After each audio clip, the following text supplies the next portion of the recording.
Yay, it's story time. Root Alchemy Origin Story, Part 1. Thank you for listening. This is Shaman Zoe, and I facilitate breakthroughs by connecting spirit to reality. In this audio, I will cover some of my personal history and how some of my personal experiences became the base philosophies nested within Root Alchemy. Let's begin. At age 10, I was already trying to figure out who I wanted to be. I looked around at my family, and I decided there were some things about them that I loved and some things I didn't love. I recognized them as these beautiful, loving, talented people that had all their strengths, but instead of accomplishing their goals or living their dreams, they took the perspective of the victim a lot. I heard a lot of complaining and certainly a lot of fighting. Now, I was a sweet kid growing up, but around age 12, I switched into warrior mode. If I encountered a boundary, rather than turning away from it, I made it my life's purpose to smash through it or find some way around it. Metaphorically speaking, I found every electrical fence I could possibly find and touched it just to see what it would do. I mean, by age 13, I was already drinking. I was sneaking out at night till 2 a.m, stealing, vandalizing, setting fires, starting fights with kids at school. I didn't listen to my friends, my family, the cops, teachers, and that's just a short list. I was kind of a monster. Now, although I was raised in a poor, staunchly religious, mentally, verbally abusive home, there were no excuses for the way that I behaved in my early teens and teens. I reflect on that part of my life, and it actually taught me compassion. I think about how upset I made people and how much chaos I created. Looking back at it now, I realize I would never want to make anyone feel like that ever again. By age 17, I had already dropped out of high school and decided I was going to dedicate my life to snowboarding. Now, up until this point, I had already lived in 2 separate countries, and I've been exposed to alcohol, nicotine, cannabis, psilocybin, LSD, opium, pain pills, and meth, and would battle addiction on and off for the next 10 or more years. Needless to say, I was a troubled kid. But I was also exposed to shamanism and snowboarding, which essentially saved me and gave me a positive path and direction that I wanted to focus on for the rest of my life. Going back to age 12, that was the year I left my church, which created a rift between my father and I that lasted 20 years up until the week before he died of cancer. Now, when I left the Catholic religion, I wasn't angry at the religion. I just had more questions than they had answers for. And just because I left my church doesn't make me anti-Christian. I am pro whatever makes your life work. Whatever makes you healthier, allows you to connect to spirit, and if it makes you happy, then I support it. The only time I don't support someone's religion is when it actively calls them to hurt other people. And then I'm like, bro, you need to switch brands. Now, the reason I share this is because, 1, I'm going to have people of all different walks of life, different belief systems and backgrounds that are going to come through my course. I don't have any judgments, reservations, projections about what people believe. And 2, it's significant because by leaving the church, I no longer had the guidelines that I was raised in, and I had to go figure out my own guidelines for myself. So after choosing into atheism and nihilism for 4 years, from age 12 to 16, I found shamanism. Or rather, shamanism found me. I then learned the power of the laws of nature. The laws of man can be twisted and broken, but the laws of nature never fail and apply to everybody in an equal way. Even if the laws of nature can be broken for a little while, it's only a matter of time before they kick in. It's sort of like the law of gravity. You can defy the law of gravity, you can use a jetpack, you can use an airplane, but what goes up must come down eventually. Finally, as a little fence tester, I found some laws that I couldn't break. In the end, we all connect to spirit in our own way. And for me, the only things I need to know are, how is fear holding me back right now, and what can I learn from a space of love? Regardless of our background, we are all familiar with these energies. We all have challenges, and we're all just trying to get home. Now let's figure out a way we can do that with the most love and grace possible. Part 2 coming up.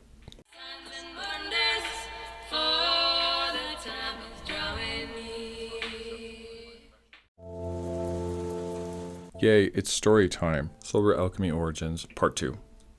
Now, in between age 12 and 17, before I left my home, here are a few things that stuck with me forever. 1, having a dream and having a message from an angel telling me I'm going to do something important with my life. I had no idea what that was, and I kept thinking that whatever I was into was what it was.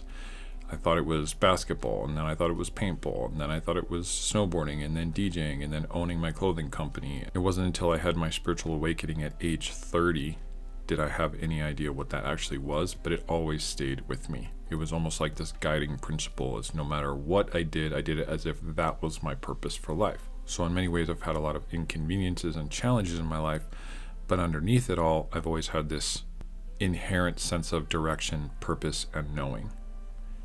And even if those things weren't the thing I was supposed to do, they became a part of what I was supposed to do later. Point is, clarity, direction, and purpose are very, very useful. They've pulled me out of some dark times, to say the least. The second thing was, my eldest sister pulled me aside one day. She noticed how angry that I was growing up. She said, "I love you, kiddo. What you need to know is if you do not learn how to manage your anger or channel it into something positive or creative, it will destroy you." That stuck with me. She was right. Every time that I was snowboarding, practicing spirituality, reading books, doing my artwork, I was good. Anytime that those things went away, I no longer had an outlet for my anger, and then those things manifested and showed up in my relationships, in my career, and eventually led to repeating self-destructive patterns, which I had to face in shadow work when I turned 41. So little did I know she was teaching me alchemy early on. I just didn't know that I was going to find a recipe for it 20 years later. Now the third thing was, middle oldest sister told me, if you do not learn how to communicate or express yourself well, you will always be frustrated with other people. So I believe that became a core component of my teaching style. In my discussions with other lightworkers, teachers, shaman in my community, oftentimes we can express how we are frustrated with some of our clients, pathwalkers, students, whatever you want to call them, because they're just not getting it. And to me, that is not them, that is the teacher not knowing how to teach. It's our job as a teacher to meet people where they are, not expect them to be where we are or understand our language. So that's why I go above and beyond to sometimes over-explain things or re-explain the same point from different perspectives, because there are different personality types, different levels of intelligence, spiritual connection, interests, values. So if you want to get your message across, you're going to have to skin this cat in a few different ways. So that to me puts the responsibility on me to become a better communicator, to further refine my lessons so I may simplify them to the point where an 8-year-old or the 13-year-old version of me that was shut down and didn't want to listen to anybody can actually hear it.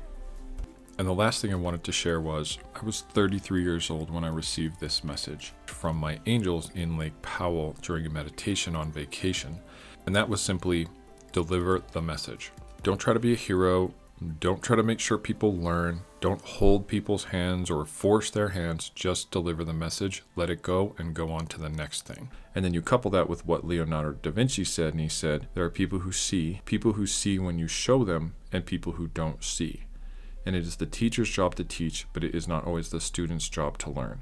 The UPS guy drops off the package. He doesn't come back the next day and make sure you opened it, or make sure you used it, or made sure you were using it in the proper way. He just delivers the box and then moves on to his next house, his next mission. My job is just to deliver the message. It's not to figure out what they're going to do with it. It's a healthy level of detachment, and it helps the teacher keep from worrying about something that is not theirs to worry about.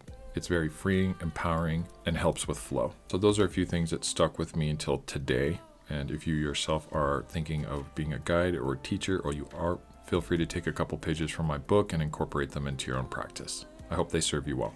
Part 3, coming up.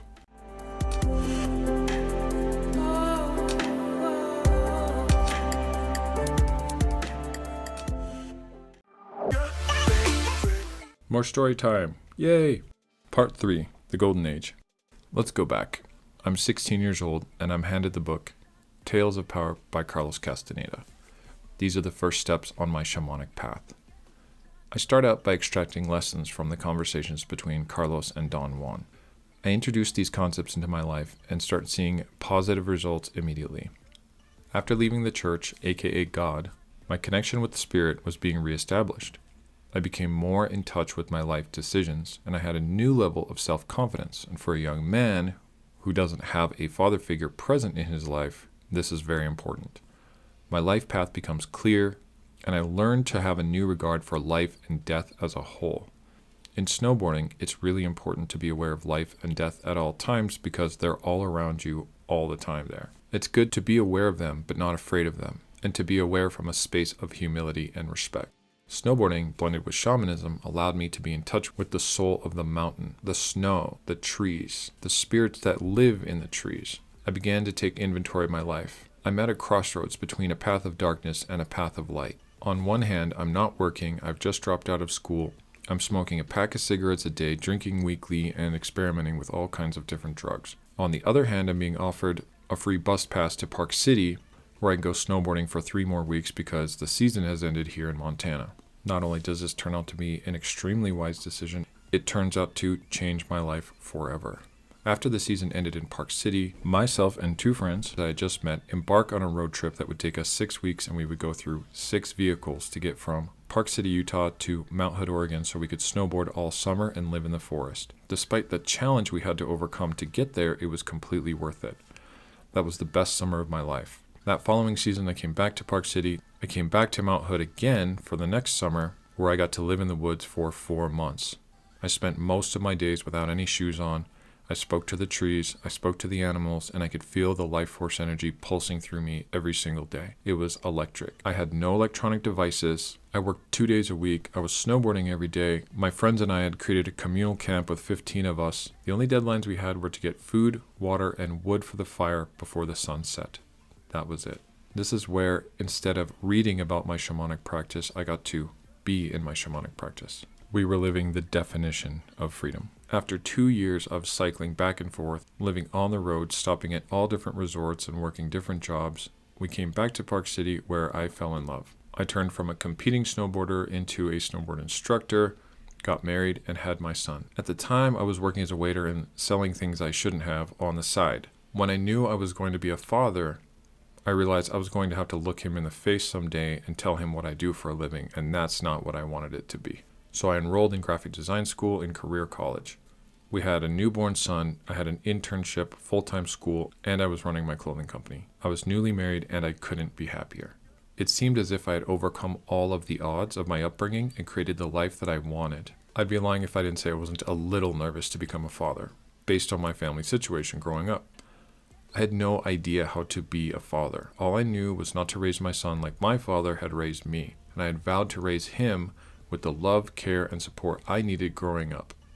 At this exact moment, everything in my life is perfect. Part 4 up next.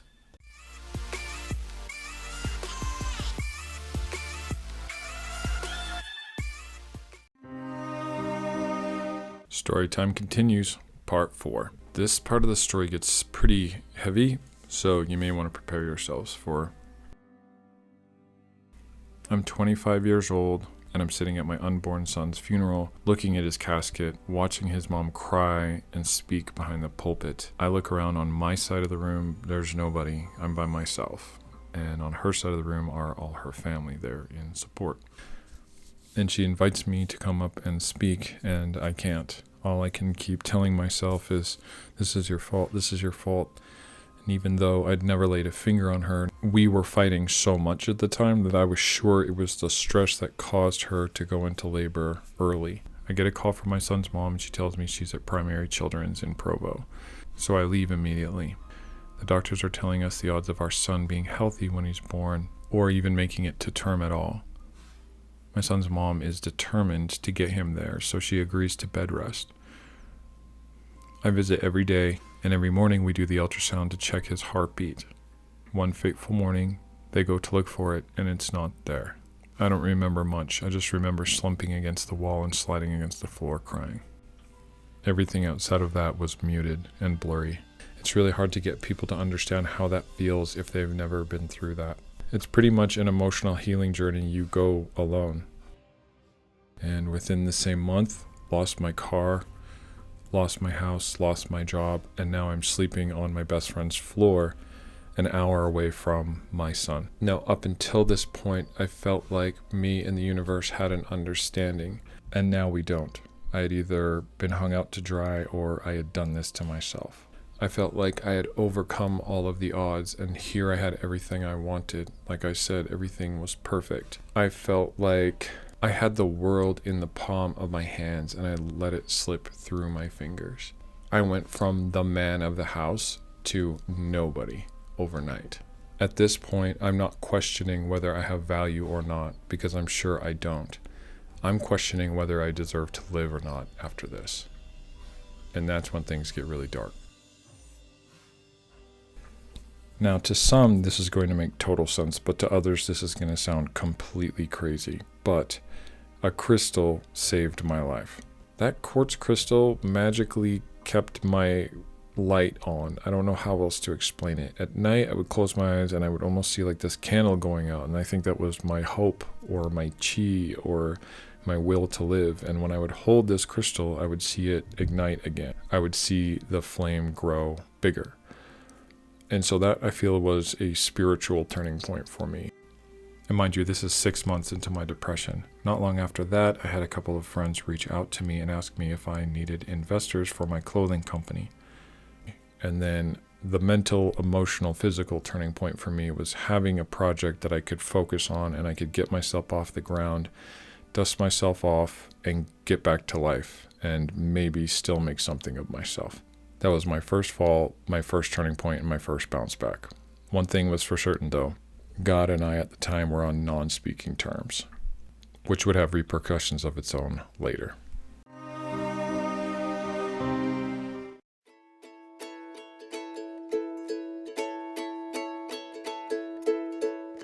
Story time continues, part 5. It's been a couple of years since my divorce. I've had a chance to get out into the world and meet some new women. Instead of becoming a sponsored snowboarder, I am now sponsoring snowboarders. I have a ski team, a snowboard team, a skate team, a breakdancing team. We're even sponsoring a couple surfers, and we have a street racing team. We're throwing parties, breakdance battles, photo shoots, company trips, trips to Vegas, having our corporate meetings on the chairlift. I'm popular, I'm well known, I'm loved. We have a 5,000 square foot warehouse. All the walls have been painted by some of the best graffiti artists in the city, if not the West Coast. Local magazines would come by to do photo shoots with our walls as their backgrounds. People would come from all over just to see the art. It was pretty much legendary. My company is called Ghetto Slider, and it was named after me and my snowboard crew that had been traveling the US for those 2 years. It didn't matter what age or race you were. Everybody loved the logo, everybody loved the name, everybody loved coming down to the warehouse. It was a blast. I was essentially raising my son there. By the time he was 5 years old, he could screen print a t-shirt. Not only were we making my designs and creations, but we were taking on contract work for $100 million, billion-dollar companies like Burton Snowboards, Red Bull, Toyota, Backcountry.com, just to name a few. We had over 300 clients, and we'd probably run 5,000 jobs in the span of a few years. A company that had started out as us making t-shirts in our kitchen with irons and selling them at the skate park had turned into an almost $500,000 company. Here I am holding the world in the palm of my hand, again. 2008 housing crash. The world economy collapses. People's entire 401ks, life savings are wiped out overnight. Massive companies are laying off tens of thousands of people, cutting their budgets. 95% of our clients trim their budgets overnight, including us. Now, had I been of sound mind and sound heart, I would have handled it like a champ. I would have navigated it like I had anything else in the past. The girl I was with and the people I was hanging out with at the time had an Oxycontin problem, as did I. I had been sober at this point, and now I was drinking every night, drinking coffee again, taking Oxycontin for my hangovers, and had picked up a Xanax, Klonopin, and morphine habit to deal with all the stress. Rather than turning to spirit, I turned to chemicals, and therein lied the consequence. I had that realization that everything I had been doing that was so much fun was just feeding my ego. I was not dealing with my trauma. I was stuffing my emotions. I was avoiding them and running from the past. And now it had all come to rear its ugly head at the same time. I remember sitting in my office at night, in the dark, with my feet up on my glass table after everybody had gone home after work at night, and I said out loud involuntarily, "Zoe, you have lost your soul." I had started writing the business plan for this when I was 18 years old, when I was working at a hotel in Park City, Utah. Meaning, I had been working on this thing for 10 years, and it just came to a grinding halt. And I was too inebriated to deal with it. Now I know this sounds like a tragedy, but looking back, when I realized Had I become a millionaire at that point, unlimited money and unlimited access to drugs and alcohol, I don't think I would have lived very much longer. I didn't know that at the time, but looking back, it was a blessing. I was definitely not on the path of the soul. I was definitely on the path of the ego. I was on an airplane that was going to crash into the mountain one way or another. At least I got out alive. Barely. So here I am, cold turkey off of all the drugs and alcohol at the same time. I've never been so sick in my life, and I'd never been in such a deep despair. No coach, no rehab, no therapist, and I refuse to go live with my mom. Not only am I having mega withdrawals, but I'm replaying the events from Dominic's death, my divorce, wondering where my son is, and I'm looking at this mountain that I have to climb again. I have just destroyed my life for the second time. This is also known as a shamanic initiatory crisis, or shamanic death. This can happen when you don't have a shamanic guide yourself, and then life or Mother Nature takes over for that guide. And as we know, Mother Nature can be harsh. It's a way of teaching us compassion, humility, and by stripping away everything that we are, it's just us and God left to have the conversation as to what road we're going to take next. The reason I share this is that a lot of people in perfection culture feel a lot of guilt and shame and blame when it comes to their life coming apart. Not that it's not painful, not that we're not accountable, but this is actually typically part of the shamanic path. And what's wild to think about is that this is only 2 of 4 that I would experience in my life before I actually take up the mantle of shaman, where literally everything you have is gone. It's sort of like when an asteroid hits the Earth and it eliminates 90% of life. There's still life left, the Earth will bounce back, but it's going to take a while. And I'm looking in the mirror like, I don't know if we have a while. Not only am I in the emotional state I was in a few years ago, but now I'm $100,000 in debt. Lose my car, lose my house, lose my girlfriend, sleeping on the floor. I start calling life insurance companies to see if they'll pay out in the event of a suicide. Because if I leave my family behind, I'm not leaving them behind with my debt. I actually plan it out. And I have a dream about everybody in my funeral. My son and my mom are in the front row. I look around and everybody is more confused than they are sad. Nobody knew that I had a problem. I never asked for help. I was a high-functioning addict. Everybody just saw me as somebody who was running things and doing well. This is the weight that men carry. And we often tie our value to our ability to earn and provide for others. That vision is a turning point for me, and I realize I have a commitment to my son. He gets to keep his dad, and I get to figure this out again. I don't want to rebuild my life again, but I don't really have any other choice at this point. I managed to keep my screen printing machine. I am now screen printing t-shirts in an unair conditioned garage in Utah in the summer, standing between 2 900-degree ovens.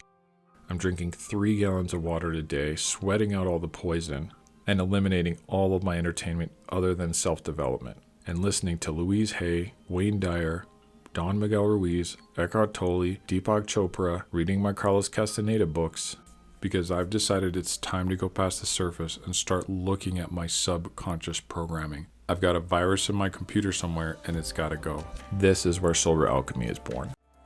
Part 6, coming up next.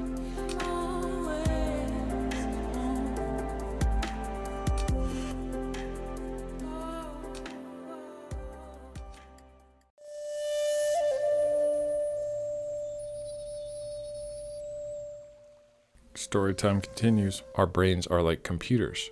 Computers operate on computer language. Humans operate on human language. Negative self-talk and misbeliefs are, in shamanic terms, called spells. In software terms, they could be called viruses. Viruses on a computer can slow down and interrupt the natural process and keep it from running efficiently. If the virus isn't handled sooner than later, it can spread to other parts of the computer and eventually shut it down completely. Isn't it interesting that we call ourselves emotionally shut down when we have been allowing negative programs or spells to run too long? The first time I noticed that my inner dialogue was not healthy was when I spent an entire day making all my friends laugh and feel better. But when I put my head down on the pillow at night, all I could hear was my mind telling me everything that I wasn't, all of the failures, all of the fears and concerns about tomorrow, and how I was going to be stuck here forever. I realized if I can make everyone else smile and feel better, then I must have that ability to do that for myself. Why can't I? And I realized it was just habits. Some of the language that I was exposed to from my friends, social media, and a lot of the language I had picked up growing up. So it was time to defrag, release, and get rid of these viruses. In other words, I had to learn to hack my own consciousness or fall. I'd come to a place where external dangers and challenges didn't really faze me anymore, but the ones inside of me posed a clear and present danger. I had had it with beating myself up. The audiobook I Can Do It by Louise Hay spoke deep truth to me, but did so in a gentle way. This was truly the beginning of my next journey. I listened to her book every single day for 30 days, when I woke up and when I went to bed. I began to catch my internal dialogue and be able to shift it in the moment. Next, I noticed my external dialogue was changing as well. Emotionally and physically, I could feel that I was aligning myself. I started to become more calm, more in tune, more connected, and receiving spiritual downloads. Sometimes we're not as lost as we think we are. Sometimes we're a beautiful light that's just under a mountain of baggage, and it's our job to clear away that which is not useful, or in other words, unlearning. Many times we're trying to stack more data into the hard drive, not realizing it's already full and that we need to be offloading. In shamanism, anytime we can get ourselves to believe something that is not true, that is called a spell, and we can release spells with truth. Oftentimes we judge ourselves because we have negative emotions or we've made some mistakes in the past, so we identify with these things. We tell ourselves we are a bad person. All we're doing is experiencing these things. We experience negative emotions. We experience mistakes, but we are not those things. We are the exact opposite. We are love. We are soul. We are spirit, inhabiting a human body, having a human experience, and sometimes making human decisions. Coming back to spirit is just a matter of remembering who you are and letting go of what you're not. I buy a journal and literally write things I don't like about myself on the front. Not from a space of judgment, but from a space of things that I get to heal and look at and be accountable about, knowing full well I'm going to write a positive affirmation for them later, and then I'm going to focus on that. So that one seems pretty easy, and actually I use this tool now. So let's say I'm late to work all the time. I would write that down, and then the opposite would be I am working to be on time, or I am respectful of other people's time. Or next, I would say, I spend too much money. I would cross that out and below it and write, I am wise with my abundance. Or let's say I lose my temper. I would write, I am creating a space for peace. Now the breakthrough was when I went the other direction. When I started writing down things like, I am creative. That's something I know about myself, and it's an easy thing to write because I know it's true. Or I would write, I am loving. Again, something I know that I am, but one day I wrote, I am abundant. And I heard this buzzer go off and I could feel my body tense up. So I said it again, I am abundant. And it did not set in. And I thought to myself, what is this I'm experiencing? I haven't experienced a lot of resistance to any of these positive affirmations before. And lo and behold, I realize it's not money that's the problem. It's my emotional response to money that is the problem, which then became a model for how I looked at everything. This other person isn't the problem. It's how I'm responding to this person. My past isn't the problem, it's how I'm responding to my past. And the only thing that's making a problem or a blessing is whatever emotion I'm assigning to it. All of the events I'm assigning negative emotions to, I'm labeling as curses. And every event that I'm assigning positive emotions to, I'm labeling as a blessing. But all the events are neutral, and it's how I'm responding to them is which energy I'm assigning to which event. It's what's changing my vibration. And I don't have any control over the event. I only have control over my emotions and my vibration. And nobody has control over me but me. And if I don't have any control over me, then who does? And again, if I can make everyone else smile and feel better, then I must be able to do that for myself. So rather than processing money, I started to process my emotions. At the time, I was struggling with ADD and my mind was all over the place. I couldn't remember my affirmations. I couldn't remember the things I wanted to affirm. So I just bought a journal and started writing them down. What are the negative emotions I have about it? And then I would go cross each one out one at a time and then write the antithesis of them, and then make that into my affirmation. I didn't want to lie to myself, so instead of writing, I am abundant, I would write, I now create a space for love and abundance. And then I didn't have any resistance to it. And those were the first couple of steps of Form 1. And I practiced this for 30 days. Not long after that, I'm scrolling through YouTube and I see a video about alchemy, about people who used to try to turn lead into gold. And that's when I have the moment of, okay, that's what we're doing. We are energetically transmuting lead into gold, fear into love, challenge into wisdom. And even though people had taught me this is possible, I had never once found a formula for it. I remember joking about how everyone would say, when life hands you lemons, make lemonade. And I would say, well, where's the recipe? Everybody seemed to have an idea for it, but nobody could explain it to me. And now I had figured it out. And best of all, it was simple, easy, and it only took a few minutes a day. And those few minutes a day could change my day, or the status of my relationship, or the status of my career. Small shifts were making big changes. So I would find it somewhat ironic that the affirmation regarding abundance was a direct contributor to me finding out how to create abundance. Albert Einstein said it himself, energy cannot be created or destroyed, it can only transform. Which means that there has to be an alternative to PTSD.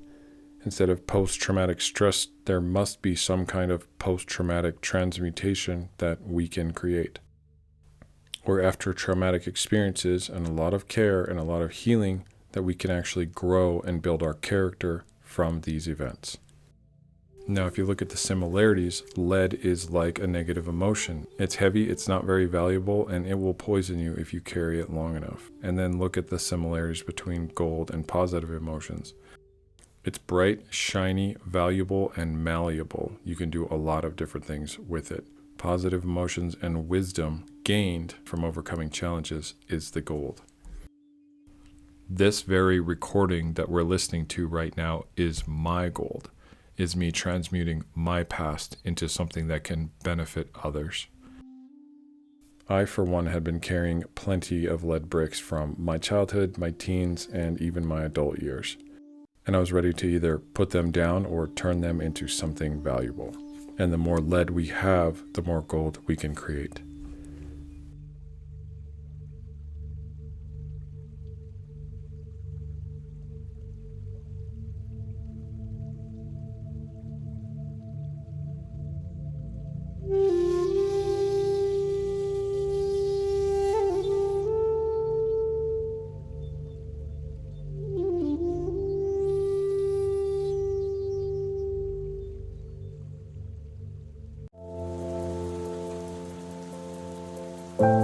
Soul Root Alchemy Origins, Part 7, Walking the Path. Soul Root Alchemy didn't just make me feel better, it created a notable and documented shift in my life trajectory. I continued to perfect my process more and more over the next 30 days, and moreover, the next 10 years. Even though the process itself never changed, my understanding of it deepened. And as I learned new healing modalities, they would either confirm or enhance what I had already been learning and practicing in alchemy.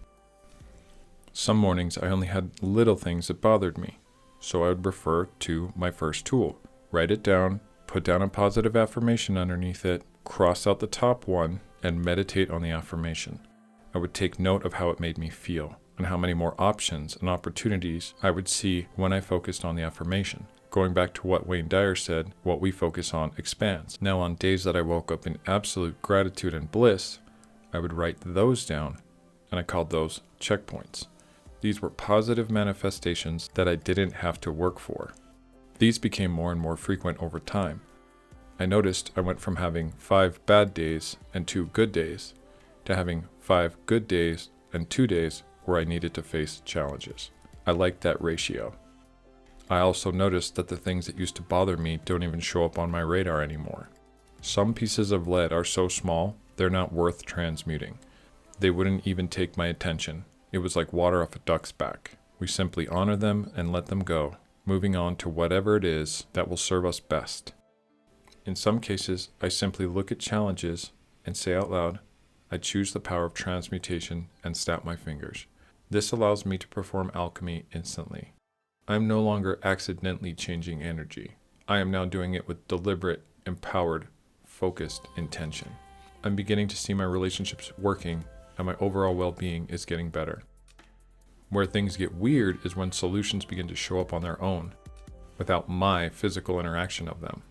All I did was journal or choose transmutation. Now I'm starting to realize that internal energy work actually affects my external reality. Not just how I see things, but what manifests. This is why they say, be the change you want to see in the world. This is why they say, healing begins with us.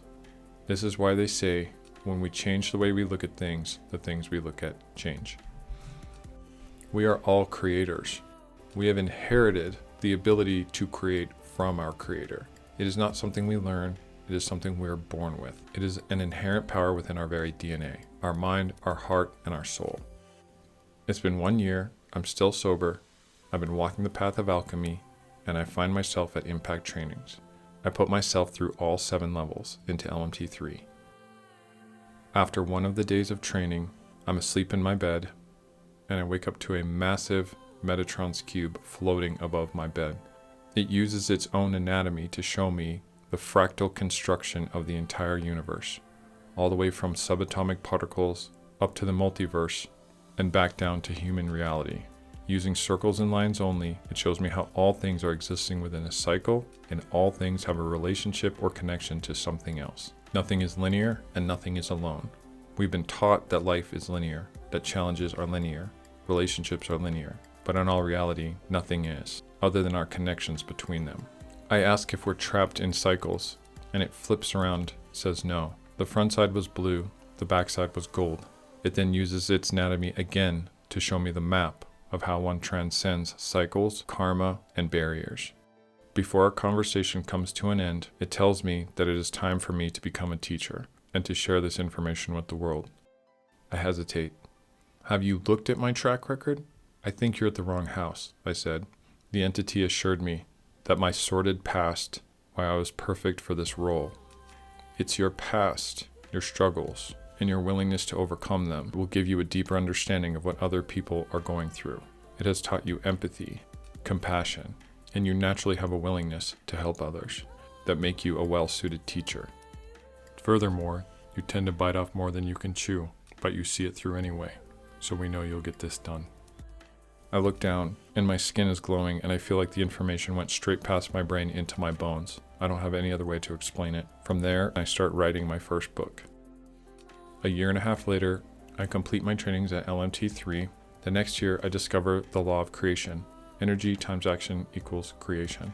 Much like the law of cause and effect, however, this factors in our intentions. I go on to become a Reiki Master teacher. I then go on to create Soulworks decals, my sacred geometry sticker company, which I would later on successfully distribute to 25 stores in Utah, Colorado, California, and Nevada, then gift that company to my son when he turns 18. I then had my first ayahuasca journey. As a side note, as a recovered addict, I was a little hesitant to get into a medicine journey. However, years later I would learn the difference between drugs and medicine, which I will cover in another course, where I encountered Metatron again, and I was able to use the solar alchemy process in my ayahuasca journey. But rather than writing it on paper, I was opening and closing portals at will, seeing the energies I needed to transmute in real time, in 3D or 5D, however you want to put it. I was interacting with all of my old relationships and closing old karma loops. I was told that karma is not good or bad, it is simply unfinished business. Rather than just purging the energy or running from it, I got to face it, transmute it, and heal every relationship, including the one with my son.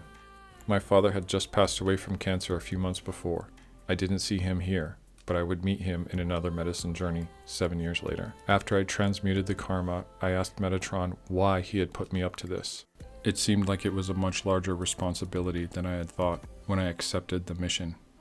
He took out a golden scroll and unrolled it. It hit the ground and rolled for another 20 feet.